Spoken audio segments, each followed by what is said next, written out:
ጤና ይስጥልን ክቡራትና ክቡራን እንዴት አላችሁ? በሳምንት ሁለት ቀናት ዘወትር ሐሙስና ቅዳሜ ወደ እናንተ የሚደርሰው ኢትዮ ቢዝነስ እነሆ ጀመረ። ኢትዮ ቢዝነስ በተለያዩ የቢዝነስ መረጃዎቻችን አዋጭነት ያላቸው የስራና ኢንቨስትመንት ሐሳቦች እንዲሁም ከዜና ባሻገር የምንመለከታቸውን መረጃዎች አካተን ወደ እናንተ መተናል። በዛሬ ኢትዮ ቢዝነስ ፕሮግራማችን በአጫጭር ኢትስዊች አክሲዮን ማህበር ዓመታዊ ሪፖርቱን በተመለከተ ኢትዮጵያ ለክሪፕቶ ከረንሲ አልሚዎች የታሪፍ ማሻሻያ ልታደርግ ስለመሆኑ የነዳጅና ኢነርጂ ባለስልጣን መረጃን አካተናል።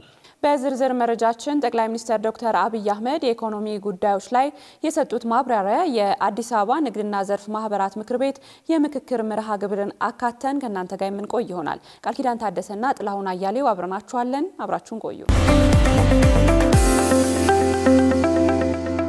ተመልካቾቻችን ቀዳሚ ወዳደረግነው መረጃችን እንለፍ። ኢትስዊች አክሲዮን ማህበር በኢትዮጵያ የክፍያ ስርዓትን የበለጠ ለማዘመን አዳዲስ አሰራሮችን አስተዋውቃለሁ ብሏል። የኢትዮጵያ ብሔራዊ ስዊች የሆነው ኢትስዊች አክሲዮን ማህበር 12ኛ ዓመታዊ ጠቅላላ የባለ አክሲዮኖች ጉባኤውን ያካሄደ ሲሆን ኩባንያው ዓመቱን በስኬት ማጠናቀቅ ስለመቻሉም ገልጿል። የኢትስዊች የቦርድ ሰብሳቢ አቶ ሰለሞን ደስታ በዚህ ወቅት እንዳሉት ዓመቱ ዘመናዊና ቀልጣፋ የክፍያ አገልግሎት በመስጠት ረገድ ስኬታማ እንደነበረ ገልጸዋል። ኢትስዊች አክሲዮን ማህበር በተጠናቀቀው የ2024-25 ዓመት የ34% እድገት ያለው ከግብር በፊት 1.42 ቢሊዮን ብር ማትረፍ ስለመቻሉም ገልጿል። የድርጅቱ ዓመታዊ ጠቅላላ ገቢ 2.2 ቢሊዮን ብር የደረሰም ሲሆን አጠቃላይ የተከፈለ ካፒታሉ ደግሞ ከ2.5 ቢሊዮን ብር በላይ ሆኗል። እንዲሁም በአመቱ ከ287 ሚሊዮን በላይ በሚደርሱ ግብይቶች ከ740.1 ቢሊዮን ብር በላይ ገንዘብ ማዘዋወር ችያለሁም ብሏል። በኢትስዊች አማካኝነት በፋይናንስ ተቋማት የሚደረግ የገንዘብ ዝውውር 128.3 ሚሊዮን ብር መድረሱም በሪፖርቱ ተመላክቷል።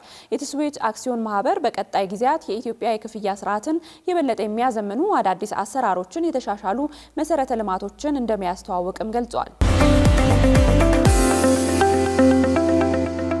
ተመልካቾች ወደ ሌላኛው የፋይናንስ መረጃችን እናመራለን። ብርሃን ባንክ በተጠናቀቀው የ2017 የሂሳብ ዓመት ከ10 ቢሊዮን ብር በላይ ማግኘቱን ገልጿል።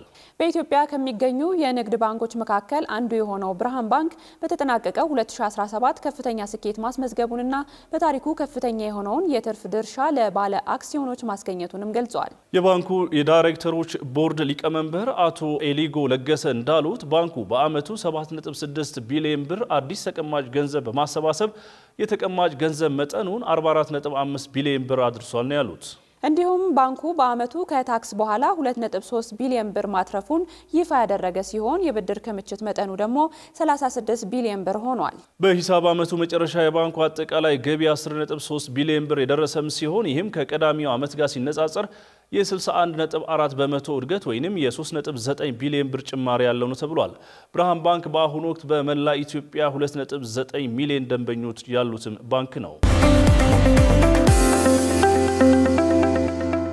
ተመልካቾቻችን የፋይናንስ መረጃዎቻችን ቀጥለዋል። የኢትዮጵያ መድን ድርጅት በ3 ወራት ውስጥ ከ11.3 ቢሊዮን ብር በላይ ጠቅላላ የአረቦን ገቢ ማግኘቱን አስታውቋል።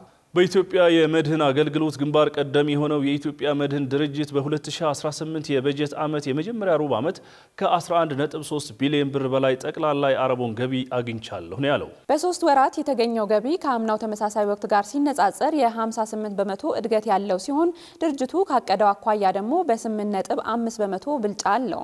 እንዲሁም የድርጅቱ የኢንቨስትመንት ገቢ 102.5 በመቶ እድገት በማስመዝገብ አጠቃላይ 316 ሚሊዮን ብር አድርሻለሁም ነው ያለው።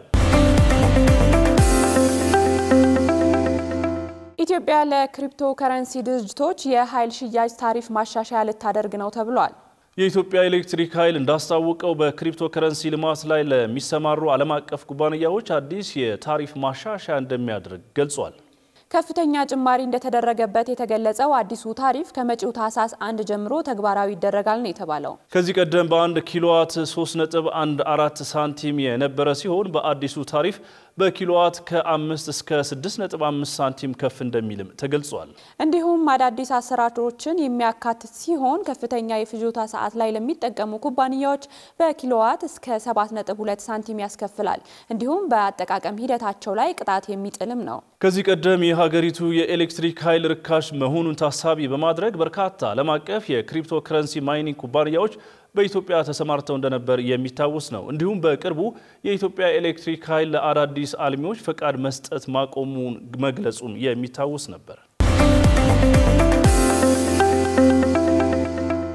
ቀጥለናል ተመልካቾች ወደ ሌሎች ወቅታዊ የቢዝነስ መረጃዎቻችን እናመራለን። የነዳጅና ኢነርጂ ባለስልጣን በከተሞች የኢኮኖሚ እንቅስቃሴ የህዝብ ብዛትና ሌሎች ቁልፍ ጉዳዮችን መሰረት ያደረገ አዲስ የነዳጅ ውጤቶች የገበያ ድርሻ ቀመር ይፋ አድርጓል።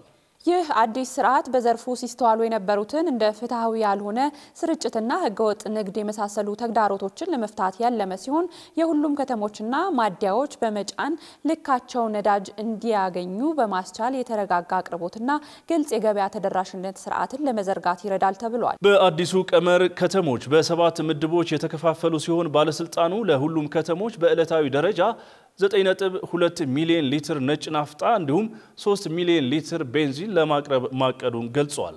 በተያያዘ ዜና ባለስልጣኑ የአዳዲስ ነዳጅ ማደያዎች ግንባታ ላልተወሰነ ጊዜ መከልከሉን አስታውቋል። ይህ ውሳኔ በኢኮኖሚያዊ ፋይዳ በሌላቸው ስፍራዎች ተደጋጋሚ ግንባታዎችን ለመገንባትና መንግስት ወደ ኤሌክትሪክና የተፈጥሮ ጋዝ አጠቃቀም የመሸጋገር ሂደት ላይ በመሆኑ ለሚመጣው የኢነርጂ ሽግግር ለመዘጋጀት ያለመ እንደሆነ ተገልጿል።